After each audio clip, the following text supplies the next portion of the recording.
Hello everybody.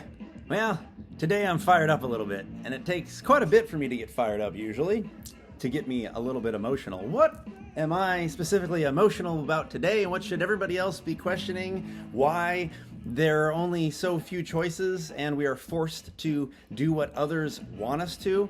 Those that are false authority and want to be leaders in the world, mainly the governments. Yes. Well, it just seems that the primary ballots, they came out today, and I've got to say that I am definitely not a Democrat anymore, which I was raised as. I'm definitely not a Republican because I don't like either of the parties.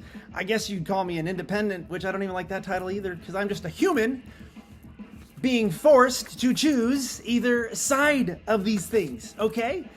The problem that I have here is that regardless whether you find yourself a Democrat or you find yourself as a Republican, it seems that in these primary ballots that came out, they give you choices of only Democrats and Republicans, which gotta say that most of the people have dropped out in these races after they obviously made these and designed these and sent these out, which would behoove them to probably wait a little longer and take the time to put these out when you actually know who's available, who's actually dropped out of the race, and can actually be elected. Okay, so that's number one. Number two is the fact that if you're a Democrat, you want to mark the box that says Democrat on here or Republican. You got to choose one side. You got to choose a side, okay? And if you choose a side, let's just say you're a Democrat or a Republican, and you're a Democrat that wants to vote for a Republican or a Republican that votes for a Democrat on your ballots, it won't count.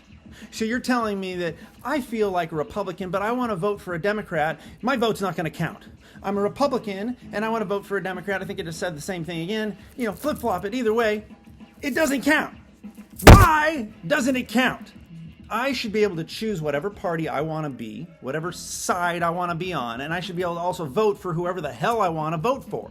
You don't get to tell me that I have chosen a party and I've got to vote for that person in the party when I don't agree with those people in the party, that politician. It's a bunch of bullshit, all right? So figure it out, you ridiculous RNC or DNC systems, and let us vote however we want to. Don't force us to vote something and then tell us that if you've chosen a party and you vote for the other, your vote's not going to count. You got to be a Republican that votes for a Republican or a Democrat that votes for a Democrat. All my words were not perfect in this, and I don't care. I'm pissed because these things are stupid and the government sucks. The only question I ever ask that really truly ask anybody that we should all question is, do you trust the government? And if your answer is no, which most likely it is, 99% of the people out there are probably going to say, no, I don't trust them, then you really can't trust anything they're doing. Okay? And it gives you all the answers to make really great conclusions and choices with how you act in the world based on not trusting government, governing mind, the control system currently in place. All right, rant over.